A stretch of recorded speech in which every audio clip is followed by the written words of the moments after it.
Hello and welcome to UDC TV. I'm your host, Alba Encarnacion. And I'm your host, Jasmine Williams.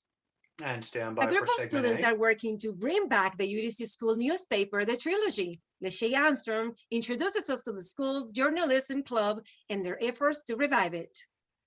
And later, Wednesday is Spirit Day at UDC, and Danielle Robinson is on campus showing us all the ways that UDC students show off their Firebird pride. Now, UDC is looking to improve the learning and teaching experience with access to top-of-the-line technology. The university debuted its new Center for Digital Access and Learning on November 8th. The space features the latest technology in VR, AR, and something called HiFlex, a way of teaching and learning that's grown in popularity due to COVID. Gregorio Balous has the story.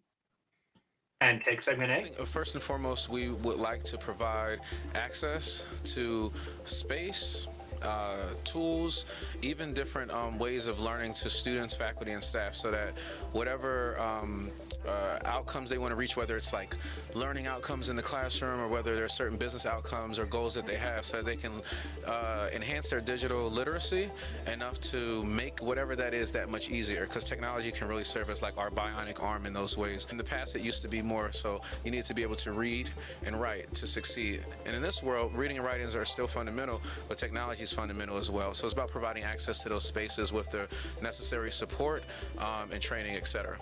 Basic technology, we're looking at, we used to have smart boards. We're looking at screens, like flat screens, but then we're looking at cameras, microphones, and screens that actually work together in order to show more of a consistent view of a faculty member or a learner as they're speaking, so that those that are in the room or those that are maybe joining in a virtual conference, that there's like a higher quality, because all of the different cameras aren't created equal, all mics aren't created equal, and sometimes being able to see or hear can actually enhance, or you can even limit a person's experience depending upon the quality and how it's set up. In addition to those basic, we're looking at, whether it's a screen or a camera or a microphone, we actually are looking at certain tools like an augmented reality device, using an iPad or a Microsoft Surface Hub or anything of that sort, in order to expand these third devices that we can bring into our spaces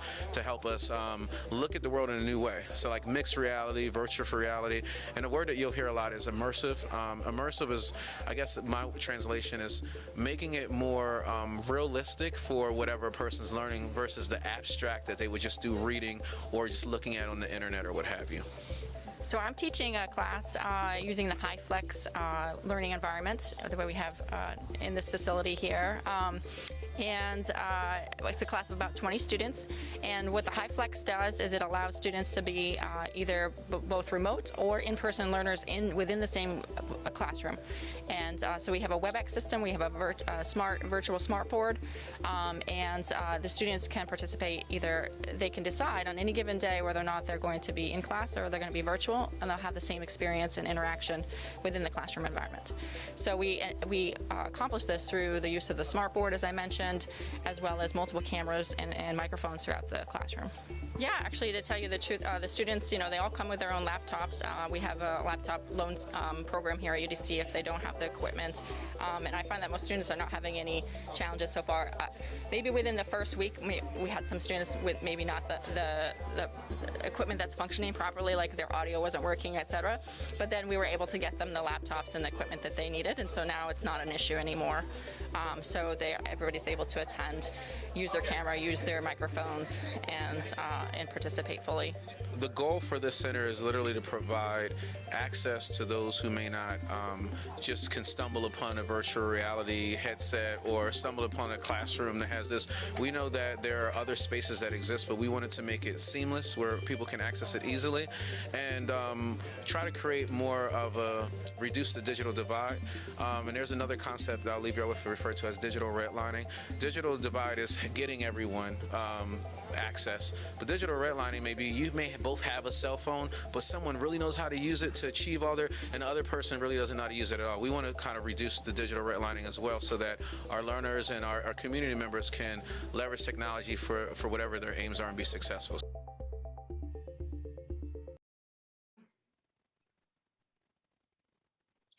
Isn't technology incredible? Truly fascinating and inspiring. Accessibility is so, so important. Indeed, it is. Now, Lachey Armstrong introduces us to the students members of the UDC Journalism Club Stand by and the segment work B. to revive the university newspaper, The Trilogy. Let's take a look. Take segment B. It is odd that the University of the District of Columbia, the oldest historically Black university in the city and the only public institution in the district, doesn't have a school newspaper. However, a group of students plan to change that.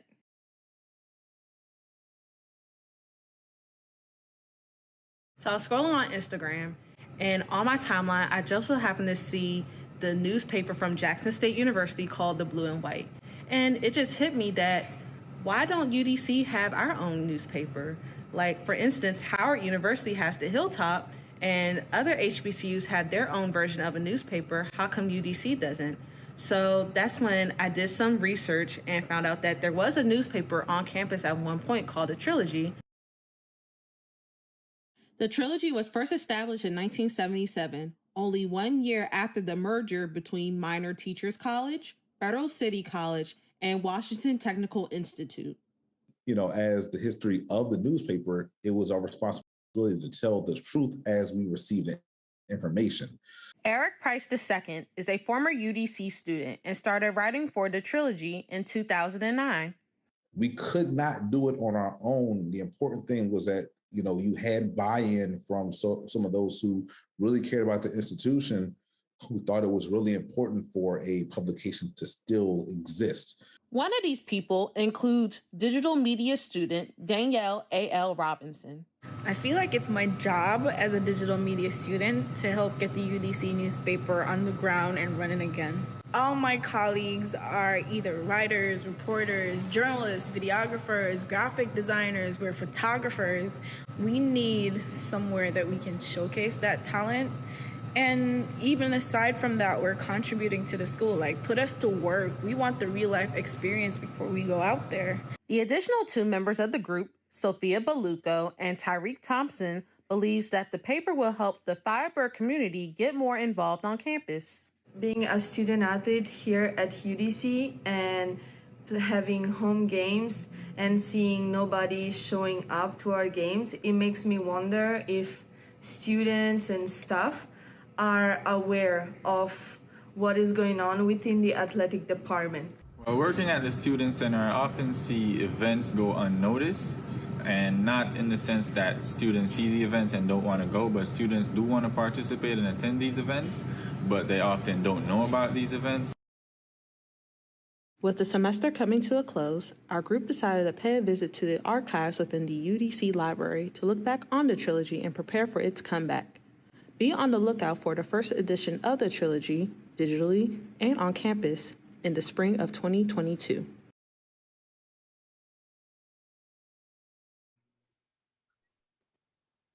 Very exciting news for the UDC community. Absolutely. Wishing all of those students the best in getting that newspaper back off the ground. Now let's take a quick break with a PSA from Ad Council. And take PSA. America, land of the free. It's at the core of who we are. Freedom.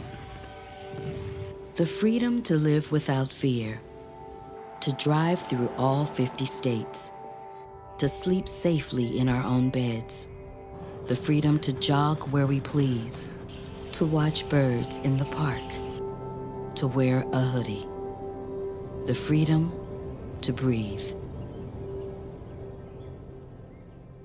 Before we celebrate the freedom most Americans have, we must fight for the freedom all Americans deserve. Because no matter your religion, gender, disability, age, race, all lives can't matter until Black lives matter.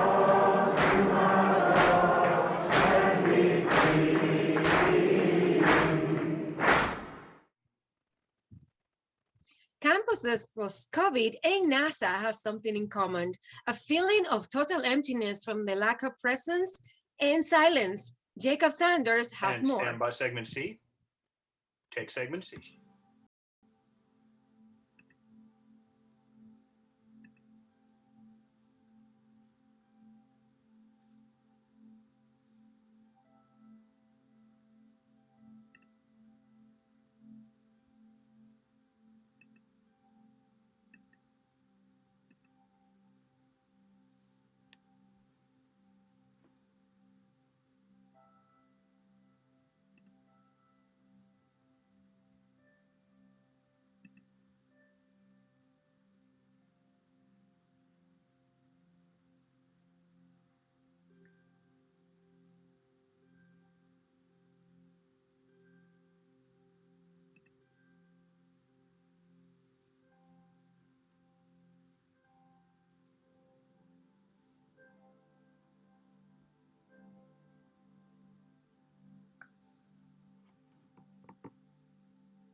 Like the modern airplanes that use electronics and hydraulics to control the airplane in flight, this airplane is controlled with steel cables. We're gonna make up some so time. We're only gonna we take do 1 minute of this hurricane speed. research, we fly through hurricanes.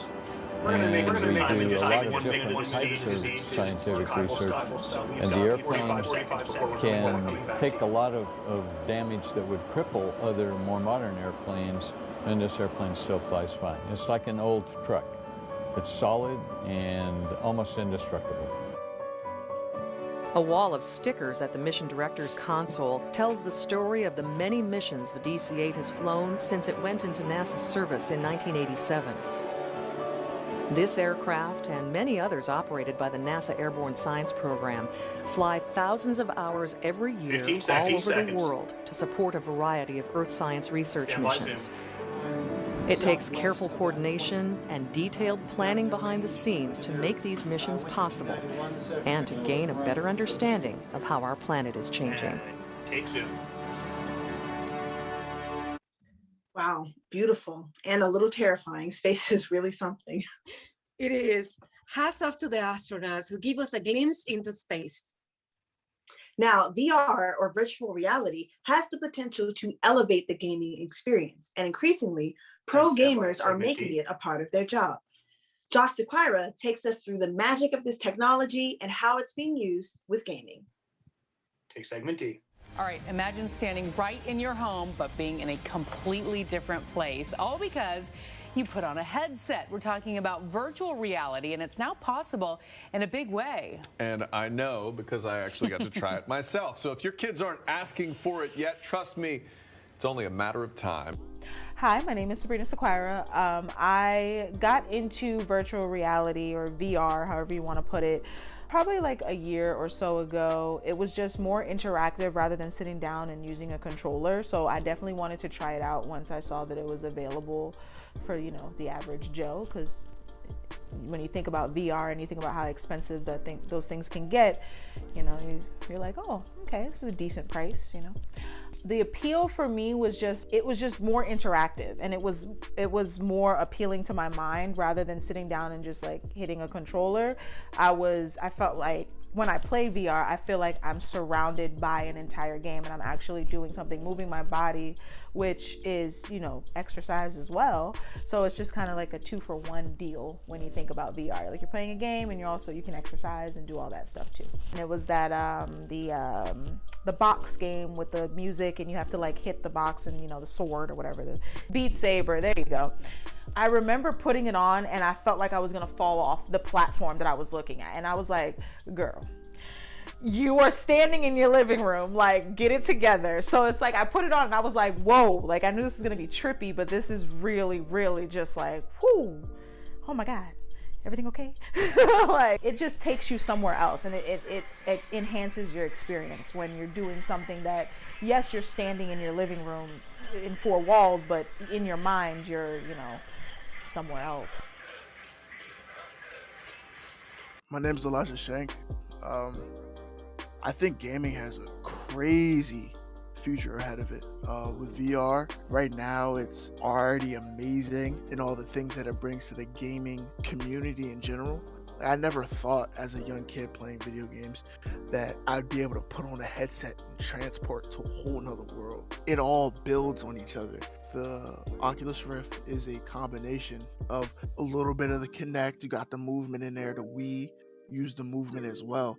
So it's not necessarily like that stuff phased out, it's just implemented differently. They're implementing multiple things too. They got platforms you can stand on and move that affect the game. They got vests you can put on where you feel the stuff that happens depending on the game that you play. That's definitely a possibility. I've already heard things of them making games where they use NFTs as a currency in the game. EVE Online, people get paid to play the game. They run news companies in the game. The possibilities, cliche as it may sound, are endless.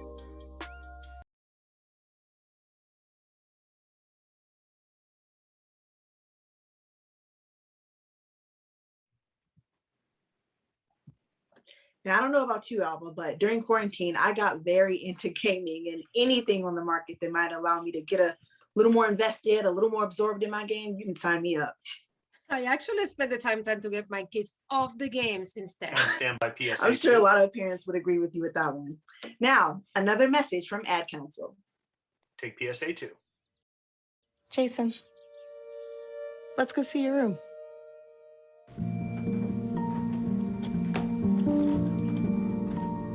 What do you think? We kept it a little spare, so you can decorate it how you like.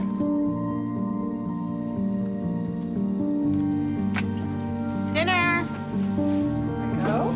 Excellent. Soccer's fun. Yeah, I saw you guys out there. We're the family. Yeah. Oh, I thought you were on my team. Wait.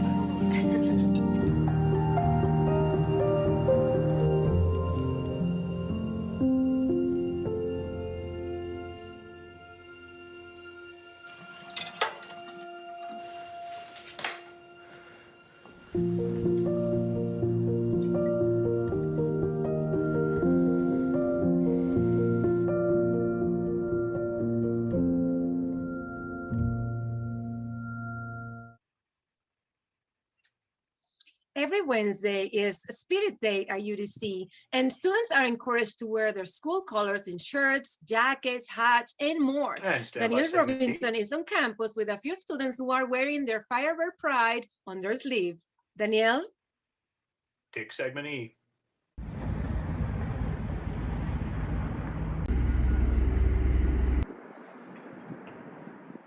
It's a beautiful Wednesday here on the main campus of the University of the District of Columbia. I am Daniel A.L. Robinson reporting live for the Free Voice. Let me take you into what the Firebird Nation calls Spirit Wednesdays. The University of the District of Columbia has been on lockdown since the outbreak of COVID in the spring semester of 2020. And with the last 2 semesters being fully virtual, Firebirds are certainly fired up and ready to celebrate their reunion with the help of some good music and delicious food every Wednesday here on UDC's main campus. Students and faculty are encouraged to wear their UDC swag to promote HBCU pride every Wednesday. Some students wear UDC branded shirts while others wear sweaters, masks, athletic gears, or hats. On Wednesdays, lunch is provided by the food trucks and is paid for by the university. However, this is the very special Wednesday for the Brothers of Omega Psi Phi fraternity. As they celebrate their Founders Day, they join the university in providing a lunch treat for the Firebird Nation. The Director of Student Life, Ms. Belinda Jennings, provides us with some insight on the vision behind Spirit Wednesdays. So the inspiration behind Spirit Wednesdays is to give students, faculty, and staff an opportunity to reconnect with each other. As you all know, we've been on campus for almost 2 years now, so we want to continue to build up our culture, want to continue to build up that relationship that we've missed so much being in the house for the last 18 to 22 months. So that was the whole inspiration behind it. We also want to represent our university. As you know, the University of the District of Columbia is a historically Black college university, and as an HBCU student, our students, faculty, and staff should have pride in the place that they attend school. So we wanted people to represent their school. We wanted people to represent their Greek sororities or fraternities if they're affiliated, and really just come out and have a good time. Dr. Latham, how are you on this Founders Day? I know, I'm excited. Happy Founders Day to all the men of Omega Psi Phi fraternity. Amazing. Stay tuned with us as we take you on a trip to the UDC bookstore.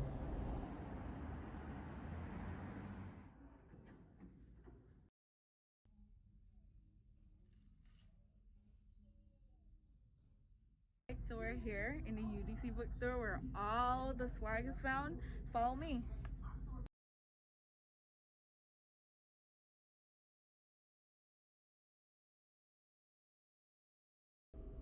The bookstore not only provides academic resources, it's the Firebird spot for the munchies and also for the comfies. There are UDC branded sweaters, sweatpants, pajamas, jackets, shirts, blouses, all in different styles and colors, all at affordable prices.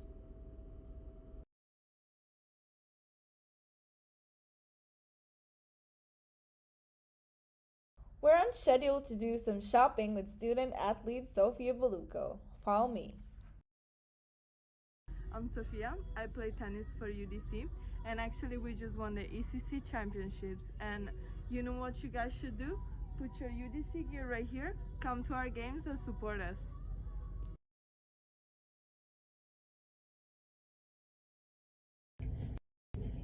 Firebirds, I'm about to get these so I can have my swag for the next Spirit Wednesdays. Remember to get yours at the UDC bookstore. Danielle A.L. Robinson reporting for The Free Voice. I'll catch you next time.